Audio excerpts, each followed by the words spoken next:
I'm going to probably start broadcasting now. So if you want to launch a poll anytime, let me know, and or feel free to launch it yourself. You do it yourself, Andrew, and then because I'm, the less technical stuff I have to do, I've got to keep track of all the questions. So okay, so I am going to start the broadcast now, if that's okay. Yeah. Okay. So it's 11:59. So yeah, we are broadcasting now. So waiting for most of the participants to dial in.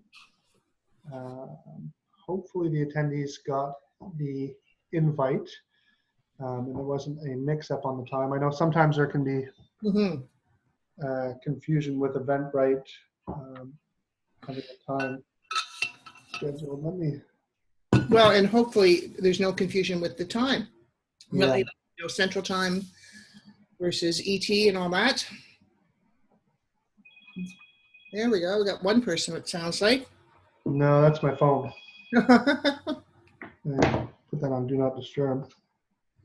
Yeah, I'll do the same. Oh, we got a couple of participants who are logging in now.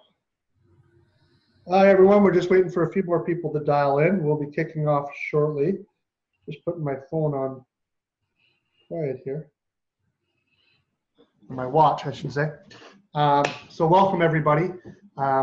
Really excited to have you guys join us for my first ever session with my mother, and probably one of the greatest influencers in my life. I am lucky to have a specialist in change management, and that's probably been in my life, and that's probably been one of the big reasons that I've been able to successfully make the migration from a sort of traditional accounting practice to a more cloud-centric firm. So while we're waiting for a few more attendees to dial in, maybe I'll start with a poll. And let's find out which of you are planning on making some more changes in 2018. And apparently that poll is not quite ready yet. Let's talk about what are your biggest obstacles to change. That might be a more interesting one. So please feel free to enter the poll. We'll wait for a few more attendees to join us as we're doing this poll. So you see a couple people chiming in. So we've got people and processes as being some of the big obstacles to change. We got about a tie right now between people and processes. That's good to know. Yeah. We'll have to talk more. I didn't design this poll, so of course I'm really curious what everyone has in mind with the process, what it means, the process means to them. Yeah, I guess for each person that's going to be a little bit different. And how that's different than technology. I guess. So we'll open that up to in the Q&A as well, and give people a chance to explain sort of what are their big obstacles to change at the end as well. So I think I'm going to end the poll, and for the sake of expediency, we'll just get started. Are you good to go, Mom? I sure am. Excellent. Can't wait. So let's share the results of that poll. Give that 1 second. Still pretty early in the session, so we're probably going to have a few more people dialing in. So let me get up the slide deck here. We're going to be talking to you guys about managing change and how to modernize. So we've got an interesting approach. I'm going to take the first half of the session, just tell you a little bit about my experience, and then my mom's going to take it over and help us actually deal with managing and implementing some of this change.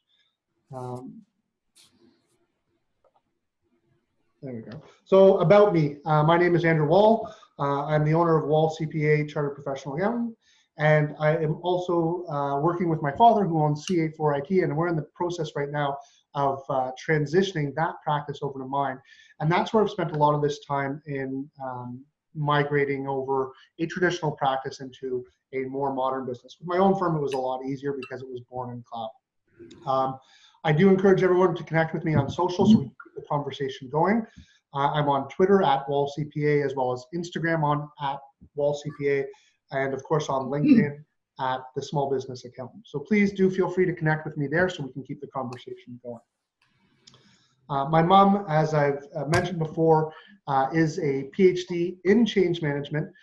So she's done a lot of work in consulting and training and coaching. She's also worked mentoring other PhD students and training and working as a professor in change management. So she's got a lot of value that hopefully I'm going to expose all of you guys to, so that you can help grow and manage your businesses as they go through the transition that is the cloud.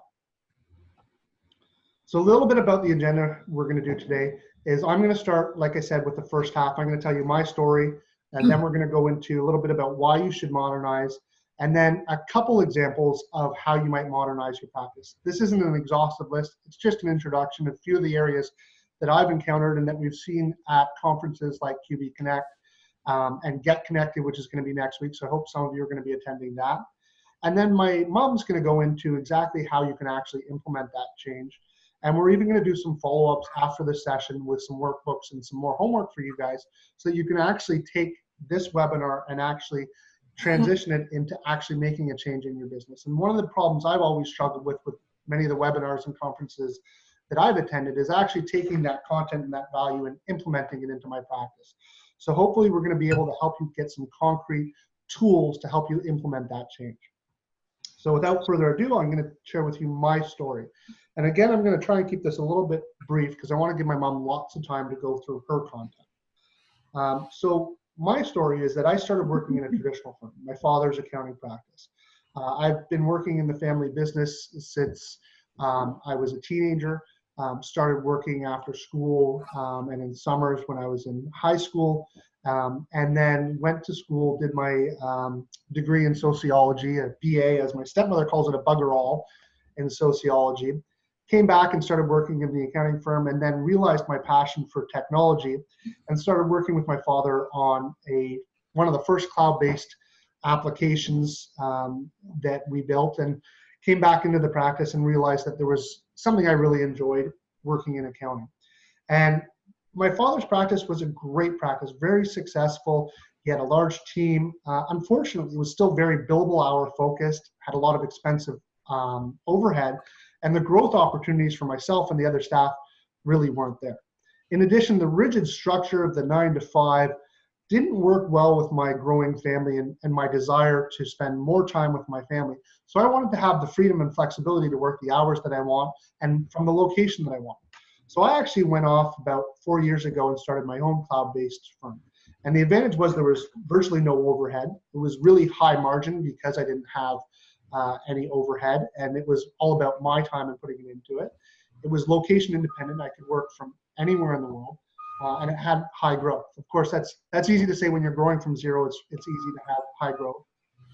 And for those of you who are attending the Get Connected conference in Vancouver next week, we're going to be talking to you about how you go from 0 to 10 clients, 10 to 100, and 100 to 1,000, because they are very different approaches. The great news is I got a lot of recognition because of the fact that I was going out on the ledge and moving into this cloud-based technology maybe a little bit earlier than some. I certainly wasn't the first, and I had lots of mentors to help and support me. I'm hoping I can be that mentorship and support for those of you that are looking to make that change now. But I was recognized, I guess it's now my 4th year in a row that I've been recognized as the top 50 cloud accountants by HubDoc. In 2015, I was recognized as a Firm of the Future in Canada. It was one of the first Firm of the Future competitions here in Canada by Intuit. And then in 2016, I was recognized as a runner-up for the Global Firm of the Future competition. And I was also recognized for some of my work in social media by a company called Analytica, where I was ranked one of the top 100 cloud brands, beating out organizations like HP and IBM. So that was a nice feather in my cap and really helped me realize that there was some momentum going in this cloud industry and a huge amount of opportunity. And what happened actually about a year ago at QB Connect, Ontario or Toronto, which was actually called Thrive last year. My father and I were up on stage for those of you that were there. And my father actually asked me to come back to his practice and implement some of these new cloud technologies and ideas that originally he wasn't really prepared to do. And it was a really interesting time because I was merging the old and the new. I was bringing in the benefits of this large team and still trying to enable them to be location independent, getting them to focus on value rather than billable hours, and giving a sense of team and culture and trying to build that into the organization. And taking a traditional practice and moving it to a more modern thing required a lot of change management. And I relied very heavily on my mom, and we had many conversations about the struggles that I went through. And it certainly wasn't an easy transition. We had to work very hard at bringing the team on board, which I would say is arguably the most important part of the process, changing the actual processes, and of course, working with the various pieces of technology. And the most important thing that I learned is that you've got to just keep going at it and keep working at constant, never-ending improvement, and making sure that you're involving that team and building a really team-oriented process where everyone feels that they're involved in the team. But again, I'll let my mom talk a little bit more in detail about those items. Again, I say all this not to tell you what to do or how to do it, but just to lead by example and sort of show you that there is the opportunity to take more traditional practices and modernize them. And there's no right and there's no wrong way to do this. I think there's a tremendous amount of opportunity to grow your practices and leverage all these great changes that are going on in technology and the cloud to be able to grow your practice and to create a sustainable, long-lasting business that's going to survive multiple generations. So why should you modernize? I think there's a lot of reasons why you should modernize, and probably the most important to people is to grow your revenue. And there's a lot of benefits by modernizing your practice. It could be new revenue streams, like if you're not doing it already, bookkeeping and consulting, as well as higher margins. There's a lot of benefits to the new technology that are going to simplify the process. You know, what's happening right now in technology with artificial intelligence, machine learning, and cloud-based technologies, it's really making our jobs as accountants easier. And you can either fear that technology and avoid those changes, or you can embrace it and leverage all the great benefits that they have to help grow the revenue of your firm.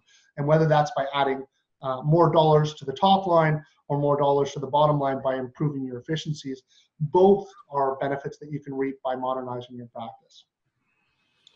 And obviously saving time and money comes into that bottom line that we're talking about. So you can increase the top line revenue, but increasing the bottom line is really where it counts. And there's a number of ways that you can do to improve your efficiency and save time and money. And there's, of course, business process automation, as well as marketing automation and practice management tools. So we ourselves use a number of different products to be able to help us. So of course, QBO is a great mainstream that's helping our clients save money.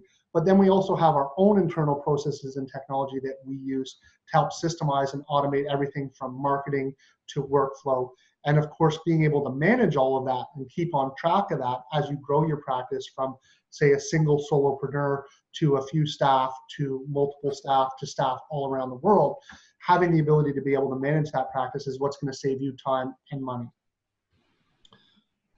Finally, it's all about future-proofing your practice. You know, if you opt to sit in the corner and continue doing what you've done for years, the reality is you're going to end up losing some of your client base to competitors. You're going to lose some of your staff to your competitors. But if you actually take the initiative to modernize and improve your practice, there's a lot of benefits that you're going to reap, not only from attracting the millennial generation, which is the largest part of the workforce today, and that's been transitioning over the last few years, and it's just going to get larger and larger. The millennial workforce is looking for a different way of accounting, and they're looking for accountants that are modern, that are accessible online, that are networking in social media, that have the ability to service them with the latest and greatest in technology. But it also helps you not only with attracting this new client base, but attracting team members. And I'm a big believer that you're only as good as your team. And being able to attract the best talent comes down to where you're going and the vision that you're outlining for your staff and helping them believe that you're going to be one of the leaders in this industry. And that's a really important step and benefit of modernizing your practice. So, you know, it's got a great quote here, which is great work is not done by people, or great work is done by people who are not afraid to be great. And I think that modernizing really takes a bit of courage. I know it's far easier to continue with the same old processes that you've always done. But if you have the courage to initiate and try new steps, and I don't think you have to jump in with both feet. I think you can take baby steps and try new processes And that's the key, is to constantly iterate, to constantly try new things and expose yourself and have the courage to try new things, because that's where you're going to get great opportunity to grow your practice and grow yourself as an individual. And I think that's one of the most important things to me and to many people, is that satisfaction of continuous improvement and making yourself and your practice better. So with that said, how can we actually modernize? What are some of the things that we can do to improve our practice and to leverage all the great benefits of what's going on in this constantly evolving world? So probably one of the most important things is to leverage the cloud. The cloud allows you to be location independent. It allows you to scale quickly and easily. It also makes it easily transferable if you're looking at selling your practice or migrating your practice down the road. And there's no hidden costs.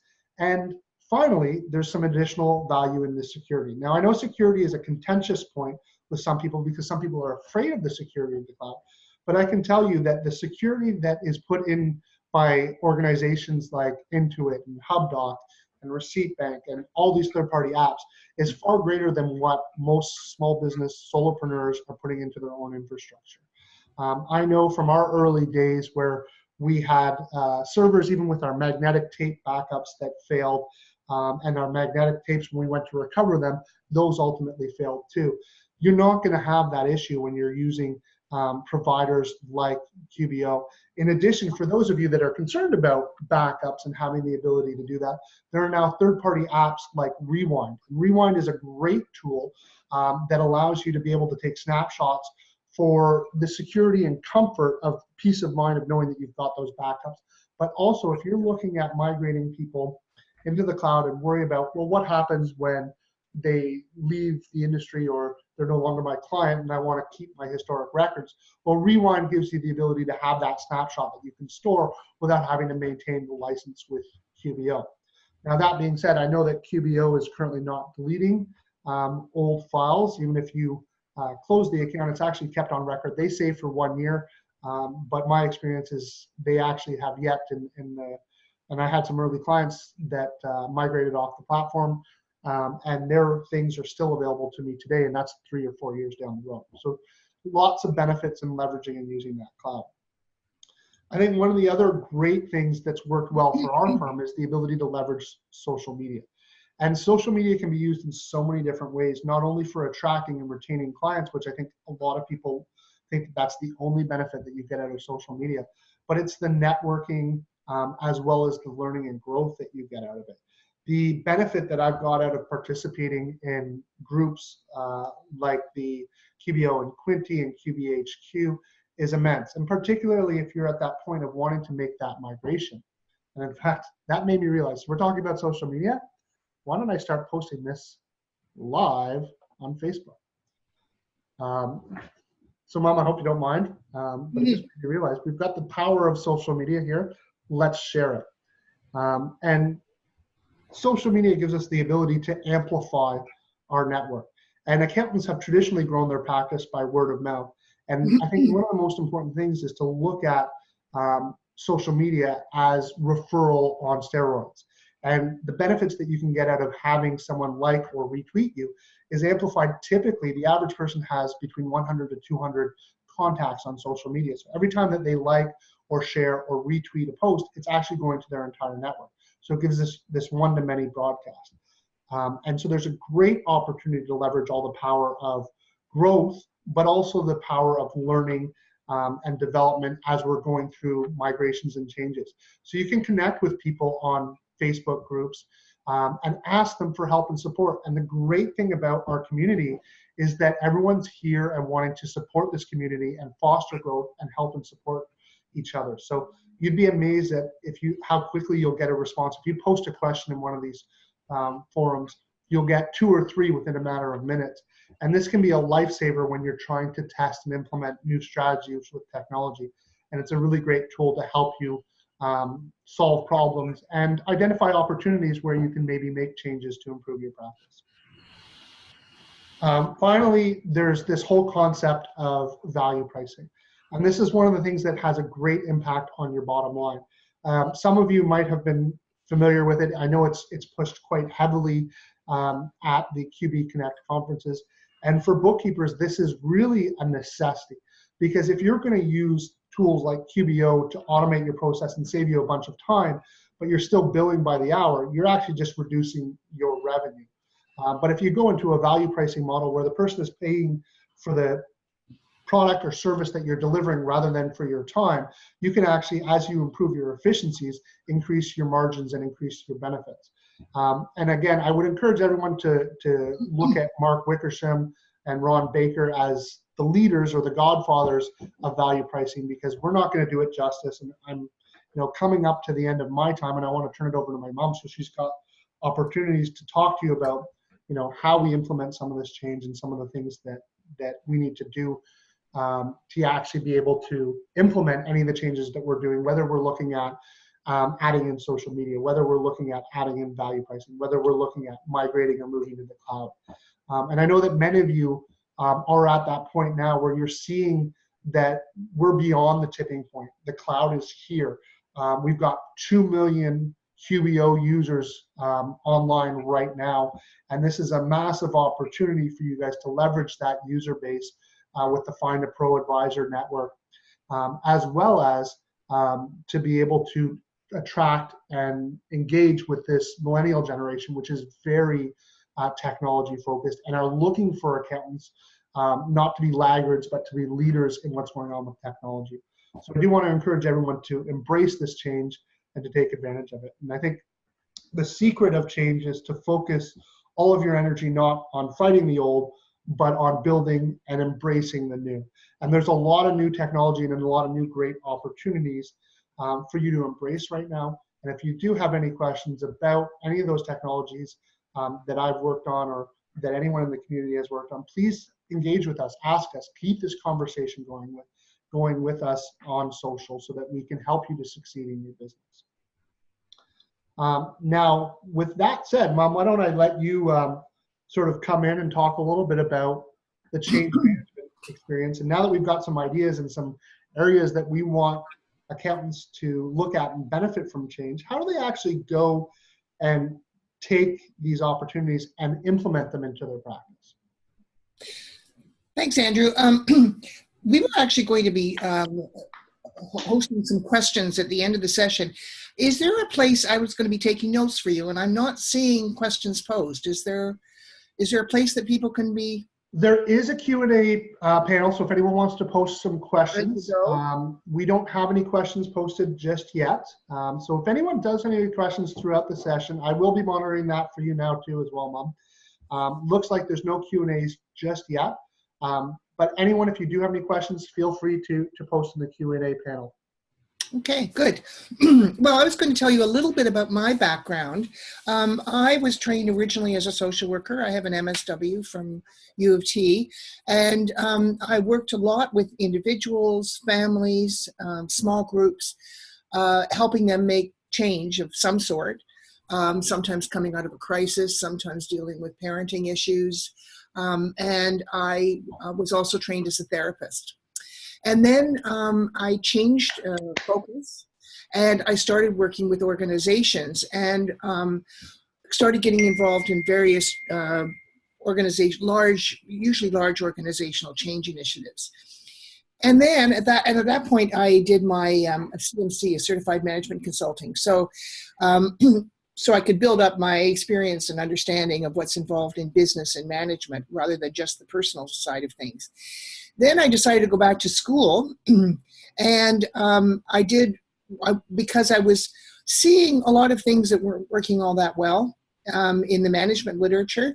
So I started doing my own research. As you know, with PhD, that's one of the things you're tasked to do, is to come up with, to add to the body of literature. And so I was looking into, when it does work, what's involved? How are people able to do this either on a personal level or on an organizational level?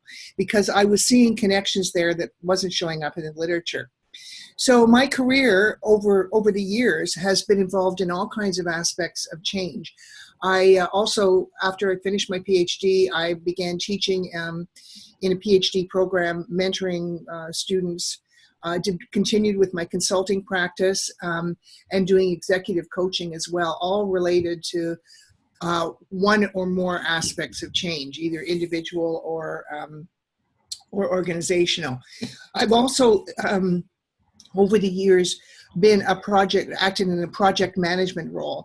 And I have to say, I'm very proud of the fact that any project with which I've ever been involved, I've involved a lot of IT projects, new software, new platforms, new programs, always came in on time within budget, which is kind of unheard of. Maybe, anyway, in many cases, it's not to the advantage of the supplier. They don't mind being over budget. But anyway, that's my experience. Moving on, I'm going to change where is this? Okay.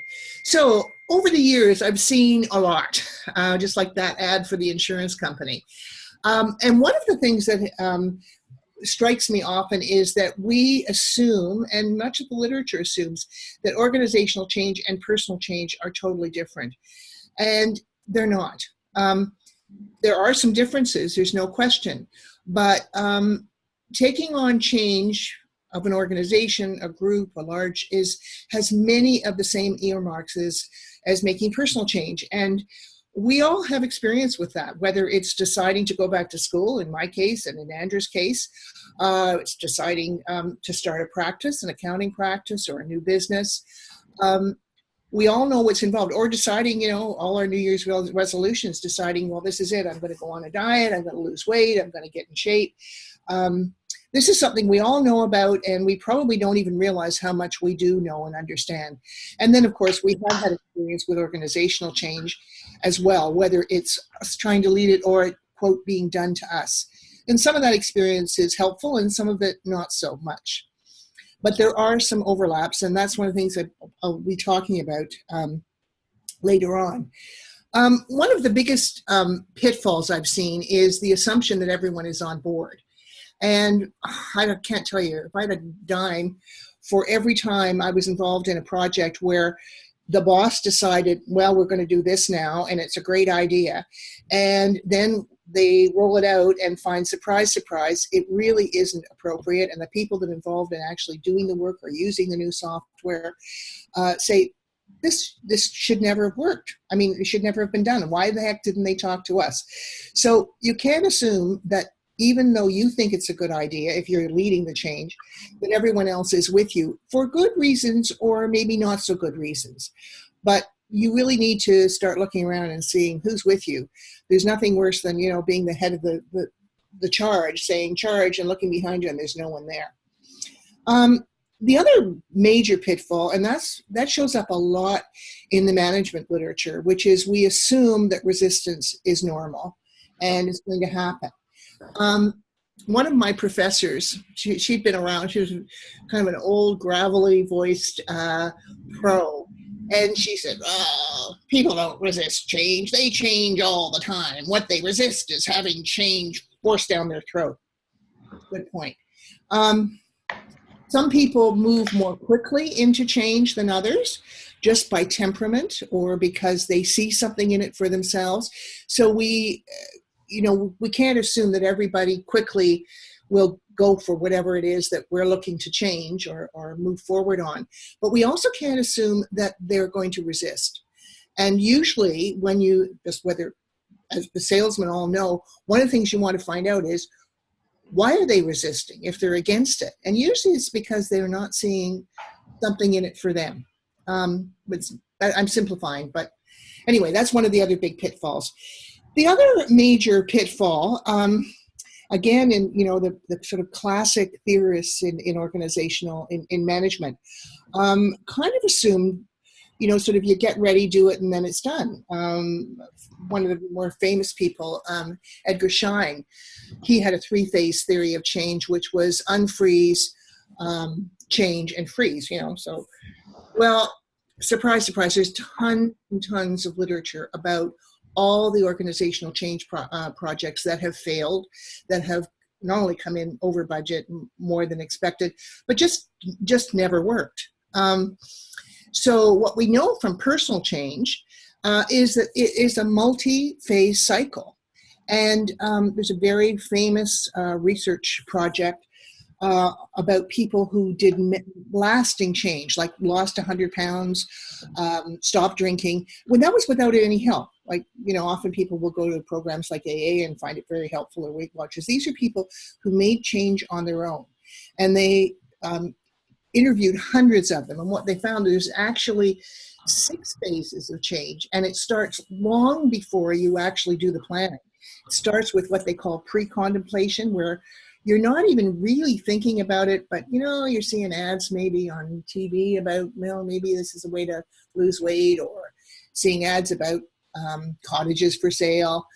That's pre-contemplation. You're not making any decisions. Then you get into contemplation. Well, what would be involved here? What are the costs? What are the benefits? And then the third phase, we're not even anywhere near the change. You start doing planning, actually figuring out, okay, so what would be involved here exactly? Then you do it.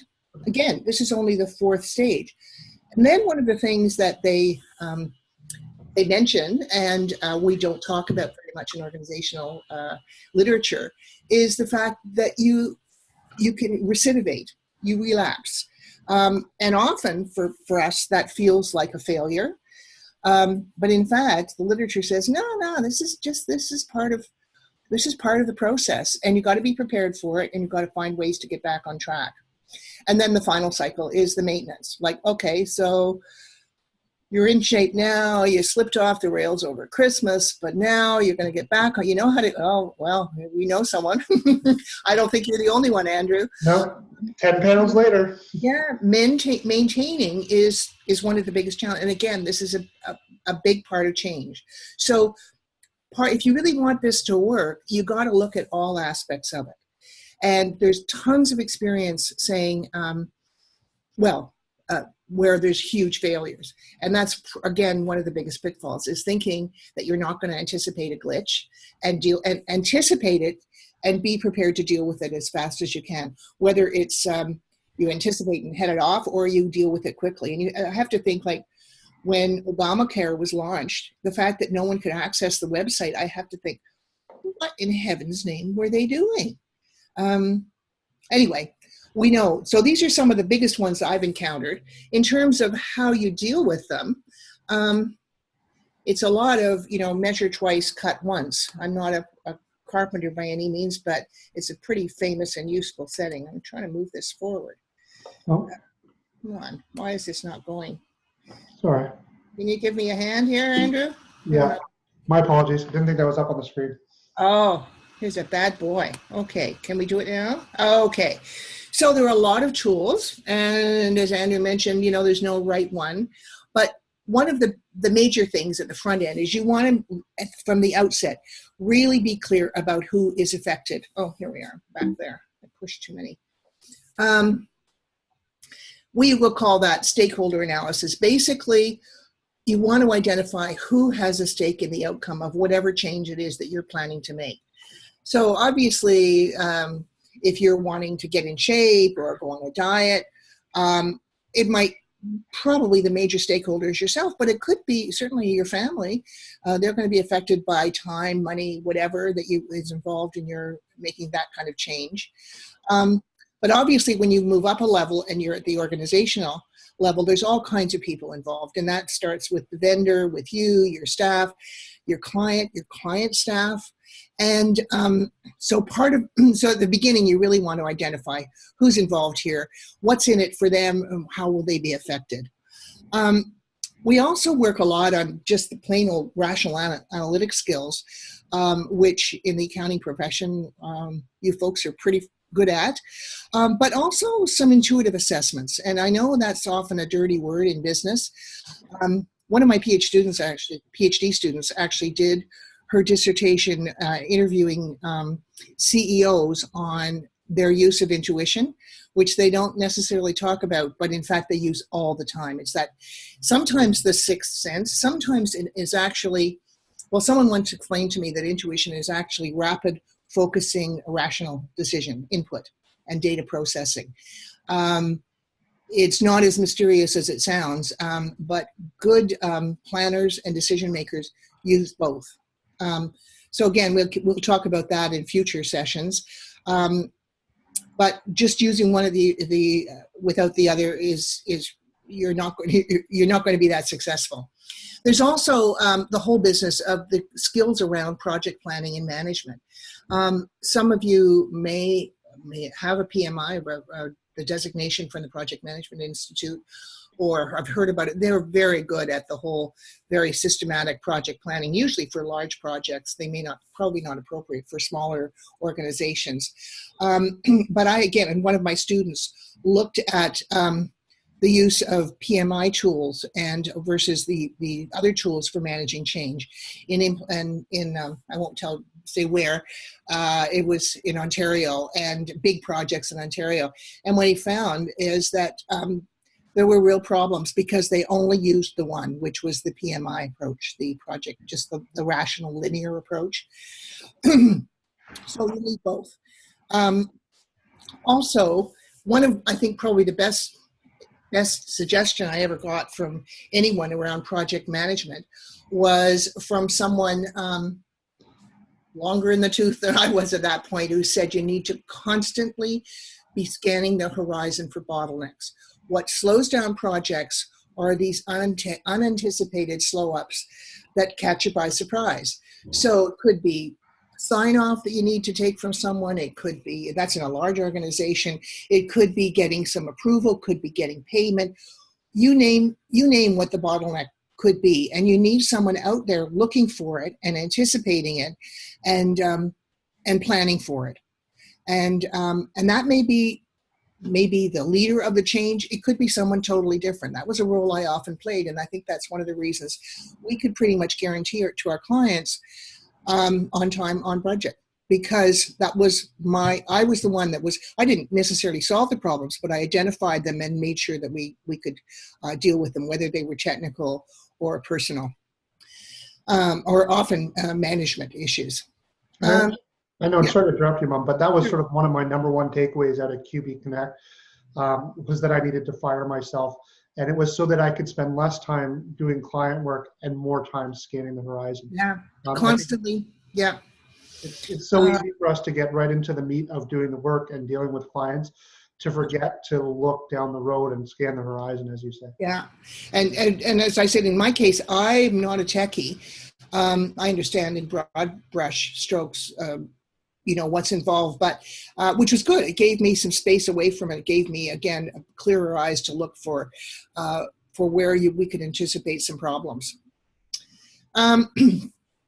So there's also other analytic skills. Once we identify who's effective, we need to do some fairly thorough analysis of what's involved.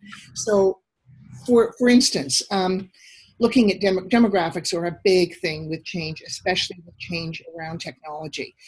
And so sometimes it works that, the younger generation, the millennials, they're all keen, no problem. They'll just take to this like ducks to water. And then there's us, the older ones.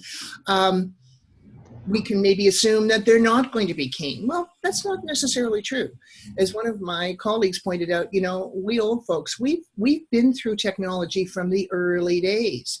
I remember when there was no such thing as the internet. I remember when they were trying to promote it. I was involved in a project to promote Teledon, which is a Canadian invention, and allowed different software programs to talk to each other. Anyway, we've been through change, and we don't necessarily resist it. And we may know more about change than you think. So this force field analysis not only looks at what can get in the way, but what you can build on. And exactly as Andrew's point says, you look to build on what's good into the future. Another thing that I have used consistently is, and got into it often in situations where we had collective agreements and unions, but we look for the people that we knew might give us a problem.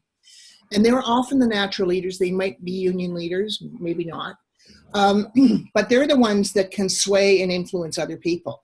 So from the beginning, one of the things that I've always done is work with those natural leaders and get them, leverage them basically, co-opt them, some might say, but to work for you rather than undermining the project. And as one of my colleagues who did a lot of change management. He said you want to get their fingerprints all over it. Whoever's involved, they want to, if they own it, then they're going to make it happen. So those are some of the tools. I've just got, I think, one more slide. Okay. So we will be sending you some worksheets.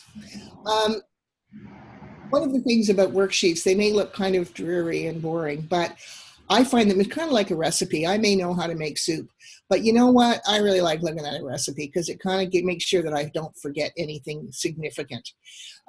So worksheets can help you clarify your own thinking and organize what's involved, not just you, but the whole team. And one of the things it will help you do is help you record and date your decisions and any assumptions. Because often what happens with change is you make an assumption based on, well, these are what the costs are. These are what our current staffing levels are. These are what our client base currently is. And then you go back and you think they're wonky. If you can go back and say, oh my God, we made some assumptions that have changed now. So it's just, it's a working tool, but it's a good way to make sure that you keep a record of some of your data. And of course, one of the big things that it allows you to do is to work with other stakeholders. So whether that's your team, with the vendor, it gets everything on paper, and hopefully, it, when you see it, oh yeah, actually that's not what I understood, or we need to change that. That assumption's a bit off. So obviously, the worksheets are really just meant as tools, as starting points. We'll be sending them out to you over the next while, but they're meant for you to just, to adapt for your own use as it works for you. So in terms of next steps, one of the first things we will be sending you out is just a little worksheet, which will allow you to try to capture what you found useful today, where you see the biggest challenges, and what tools you can, what tools you can use. I got you back. Oh, okay. So what tools you can use to help you move forward. There will also be worksheets on helping you at the very front end of the process, which is the whole business of vendor selection, and how do you, sort of weight the various criteria you might use. There's issues of cost, obviously, but things like the security issues that Andrew mentioned. Some things are more important than others in your case. Helping you some worksheets to help you with your identifying the stakeholders and doing some sort of analysis, and also then working with what we call this force field analysis. It's a classic tool of change management developed from one of the grandfathers of the field, Kurt Lewin, some people call him Levine, which is, what's going to help you, what's going to get in your way, and then some tools for project planning. And we will be having some webinars in future to actually go over these in more detail. If they don't look particularly clear right now, that's our whole point, is hopefully the webinars we can walk you through and give you, more help with how you would use them. Is there another, that's it, I think. I think that's it. So these are the webinars. They're basically using the those worksheets. So have we got any questions? We do have a question from Jim Brown. We've actually got a couple now. Karen's got one. Oh, good. Start with Jim Brown. I'll launch a little poll here, but see who would be interested in having some more sessions. But Jim Brown is implementing value pricing, and he is using Practice Ignition and Mark Wickersham's program. And he was wondering if there's anything else that you'd recommend us to help build the confidence to price for value. Value pricing is probably one of the most difficult steps to do, but it also has the potential to have the greatest impact on your business. And certainly, attend as many Ron Baker and Mark Wickersham sessions as you possibly can. I'm not saying I'm necessarily the best at it. The most important thing for me was to make sure that we had a process to evaluate it quickly.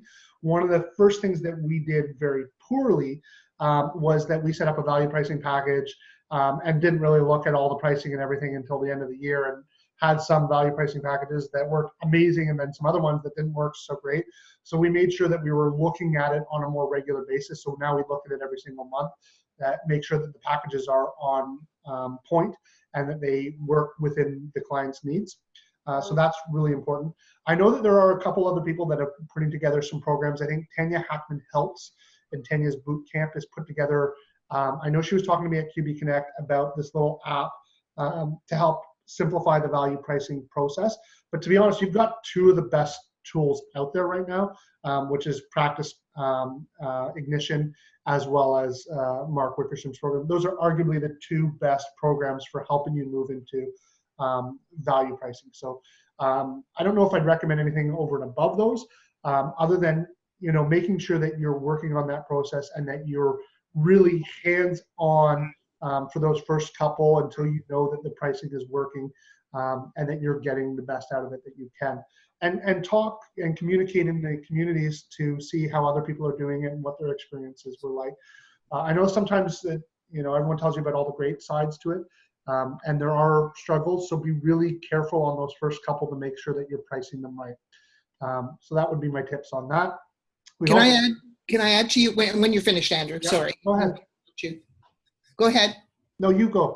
Please. Well, I will add to it. Having done lots of project management, but also from a relatively traditional consulting practice background, consulting, for those of you who might have been involved, the CMC was kind of created by the major accounting at the time, major accounting firms. They've all changed now. And it was based on the same, most professional services, which was always hourly rate and hourly billing. And so we didn't call it value pricing in those days. We call it project pricing. We give you an all-in price, and even in doing proposals, we had to make an estimate of what's it going to be. And because one of the ways I work with my clients is I would charge them the maximum and say if it's less, we'll charge you less. We never got into this escalating scope creep. The point I'm making as I ramble on is it is as much an art as it is a skill. You learn, and the way I learned it was I kept track of my hours. I was trained awfully well. I knew how to do that. It wasn't always so accurate, but I knew generally. And then you also have to make a decision. Sometimes if it's a new project or a new approach, how much time are you willing to let go because you're on a learning curve yourself? But the more you can record, again, using any kind of worksheet, any kind of documentation about where your time is actually going, and discounting for your own learning curves is also a good one. Anyway, I'm sorry to jump in, Andrew. No, it's actually, I think it's great value to hear both sides of it. And I think we actually had this discussion about value pricing when we were preparing for this session. And it's so true. I mean, some of us think that value pricing is this new shiny object. It's not new. It's been around forever. It just has a new shiny name. And it's such an important thing, I think, for accountants to learn and embrace. And it is really important. And I know Ron Baker is very much about killing the timesheet. But I think that when you're getting into this, it's really important to make sure that you are, like you say, tracking your time and monitoring it to make sure that these packages that you're putting together are on point. So we have a few other questions. Karen's got two here. I'm going to start with her second because it's still value pricing related. She says, on value pricing, I'm constantly getting comments from prospects. This is simple and not too time consuming. They're not seeing the value from a CPA doing bookkeeping, not the ideal client. How do you respond and manage this? I think that what's happening is clearly they're not understanding the value of this. So it's not necessarily about defending your price. It's about helping them understand the value and say to them, well, what are the benefits and what's important to you? So asking the questions and trying to align what's important to them with the value that you're delivering. You can't just say, yeah, well, it's great because I'm going to have better books for myself and it's going to be more efficient for me. You have to understand what's important to the client and then be able to pivot or align your conversation with the client about the benefits of what you're going to be delivering and what's important to them. And it's really going to be an evolving conversation, and every single client is going to be different. And some clients will just never get it and they just won't be a fit, and they'll just look for the cheapest possible solution that they can find. And what I've seen with that is many times a year or two down the road, they're calling you back because of the headaches and pain that they've gone through those cheaper solutions. So keep focused on understanding what the value is to them is, I think, the most important thing. And I just add to that, one of the worksheets and part of the project planning is this whole business of stakeholder analysis. Mm-hmm. And we all assume, or not, many of us assume that cost is the most important issue. It isn't necessarily. Certainly, if you're looking at buying, migrating yourself to another platform, cost may be only one issue, maybe the least important issue. So other things like security, ease of implementation, whatever. So the assumption that what works for you is what works for your clients is not the case. And the only way around that is just to talk to them. Yeah, dig deeper. Ask them questions. Yeah. So we've got another question from Karen and then some more coming in from Mary. So we'll start with Karen's. It says, I am new on LinkedIn. I had to set up a personal account in order to set up the practice account. Do I make my main focus on liking and posting in the business account? I don't want to get personal friends comments. I want business stuff only. Same with Facebook. Do I like and post, etc. From my business Facebook? Do I simply like something on your Facebook? Obviously, you should like everything on my Facebook account. No, there's no right or wrong here. Different people do it. Don't tweet in the middle of the night like some presidents we know. Well, that's not necessarily true in our community, Mom, because many accountants are in Australia. And in fact, I got a request that the timing of this was not great because those of us in Australia, or those who are watching now in the playback in Australia, are on a different time zone. And we're now a global community. So there are people online 24 hours a day. But there certainly are good times and bad times to post, and understanding who's in your community and when they're online is important. But I would experiment, and you'll hear that from me over and over again. Experiment, find what works for you. I struggled with that myself on Facebook and trying to understand the dynamic between a business page and a personal page. I ended up basically doing everything out of my personal page, and just knowing and accepting that some of my personal friends are going to see a whole bunch of business stuff and they might unfriend me. And I did a panel with Seth David at the last thing, and he said basically that's tell your friends it's okay to unlike me, it's okay to unfollow me. I'm using this for business and to expose myself. And it's also well, that sounded really bad, expose and to expose my business. But it's also okay if you want to do it solely on the business. There is no right and there is no wrong. It's important to experiment and try and see what works. For me, it ended up being very much about the personal, just because that's where my network was. And my friends are the members of this community. So to me, there isn't really a division between business and friends. It's all one and the same, but that's just for me. You have to find what works for you. And I just want to make a comment to Karen about what wonderful insight she's showing. Thank you. Appreciate the feedback. So I think I actually just, Martha's answered. So we've got, Karen says, thank you. We got one more from Mary McInnes here. I've been working with clients who are going to cloud accounting and who businesses have a lot of complexity. It seems to take a lot of time to do this. Is this your experience? Not my experience. Now I focus on a very specific niche, which are IT consultants, which are some of the easiest clients you can deal with. They don't really have payables. They don't really have receivables. They don't have inventory. They're as simple as it can be. So for us, it hasn't been that experience. But I know that there are lots of very complex businesses. And that's why I think it really comes back to, again, being really focusing on your niche. Focus on your area of expertise and your comfort level. And you'll get more clients like that the more that you do. Because, again, with accountants, even when you're talking about social media, it's still a referral network, and you'll get more of the type of clients that you focus and do work with. So focus your time and don't be afraid to say no. I was actually had a session right before this with my strategic coach. We were talking about the book, Getting to Yes. And he's telling me he's actually working on a book right now called Getting to Know. And getting clients to say no to you is not necessarily a bad thing. Saying no to clients is not necessarily a bad thing. It's hard when you're in those early stages, I know, and you're trying to get your first couple clients to say no. But ultimately it ends up backfiring. If you take on clients that are more complex than you can handle, it'll show in your work, and then they won't be happy and make referrals. So if you find that you're getting a client who's outside of your complexity, refer them on to someone else, because that's the great thing about our network is, and I do that myself when I find clients that aren't a fit for me, that are, in nonprofit, I'll refer them on to someone else who specializes in that area, and they'll do the same in turn. If they get clients that are not nonprofits and they're IT consultants, they'll refer them on to me. And by focusing in on that niche, you're going to get better and better and better and better at doing that niche, and you're going to get more and more and more clients like that.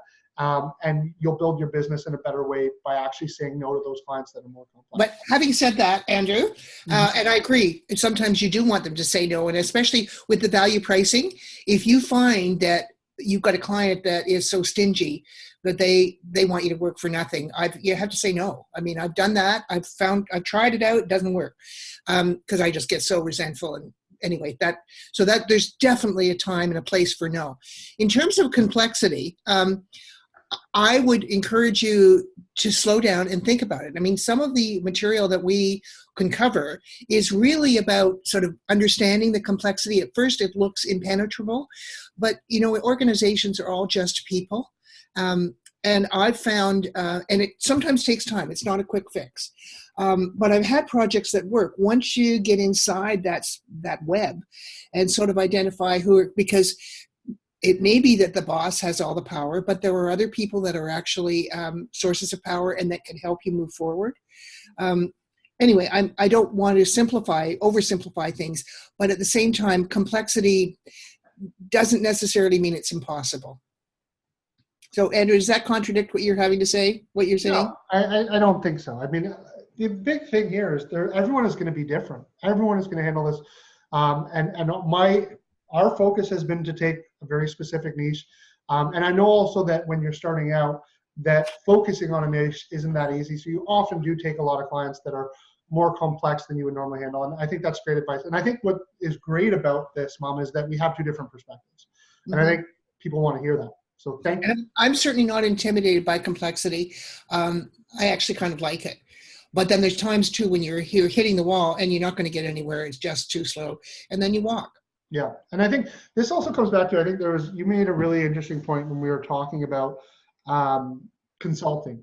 And, when you're looking at experimenting or moving into a different field or a different niche, how getting a client to pay for that learning and knowledge and that first thing is actually the right approach. And I don't know if you want to share anything about what we talked about there. Or... Well, I did initially, as I transitioned from being a social worker into working for a consulting firm, one of the big things that they did were training programs. And those were the days, I don't think any of you would ever even heard of this, but Xerox was one of the big leaders. They would develop these management development programs and then license them to people. And that's how they made their money. You couldn't just go and use their materials. You had to pay a lot. So I was with a boutique firm that did kind of similar but different. We kind of had our own little niche on what we did. And how we made our money was often we would, at the front end, we would develop a unique program, especially for them. And we could not bill them what it cost us in terms of development because they were always new. And of course, I loved that because it was quite creative. But where we made our money, it was when we would then license it to them. We owned the copyright, we owned the intellectual material. Now, these days, you can't do that with training because it's all available on the internet. But the principle still applies, where basically the client was underwriting because we were developing these new programs, we were getting into new areas that we didn't know too much about. And we'd have to do the research and experiment and so on. And it was a great way for us to build our practice. And then from that, I went into my own practice and I did very similar things. So does that answer, Andrew, what you were thinking about? I think so, it does. And I've launched a few polls here while we were chatting, and I think that's actually the last question. So if anyone has any other last questions, it's actually, we've got about 1 minute left, so timing has actually worked out just about perfectly. Again, I've got the Vancouver background. I want to remind everyone about Get Connected in Vancouver starting on the 22nd. We'll be doing some sessions there, or I'm doing at least 2 sessions I know of. Who knows if there might be some other breakouts. I'll of course be posting live and tweeting. So connect with me on social media if you're not already there. And I look forward to seeing those of you that will be there in Vancouver. Mom, did you want to close with any comments? Well, just lucky you. You can see that I don't have the background of Vancouver. I'm going to be here in frosty Toronto, enjoying all this fine cold weather. Yes, hopefully we'll get some warmer weather coming through. Yeah. Okay, well, thanks again, Mom. I really do appreciate you. My pleasure. I loved it. And it was fun, and I think that hopefully the community has enjoyed this. I did a poll here that says, I asked people if they enjoyed the session, and 13 of 13 attendees said they enjoyed it. So thank you guys for sticking with us. We are gonna, I guess, wrap now. Again, we will be following up with you. So the first thing that's gonna come out is a request to be able to email and correspond with you. If you don't say yes to that, then you won't get the worksheets and the other books. So if you don't need them, you don't need to reply to that. But if you want to get more workbooks, and if you want to know more about more of these sessions that we're going to be putting on, please make sure you give us permission to email you, because that is a can spam rule. I can't send you guys spam email or communication unless you've okayed me to send you that. And workbooks can be considered spam if you're not interested. So make sure you tell us that it's okay. So again, Mom, really appreciate you taking out of the time. I appreciate being asked. And I guess that's a wrap. Okay, thank you. Okay, bye for now. Okay, bye-bye. Andrew, I'm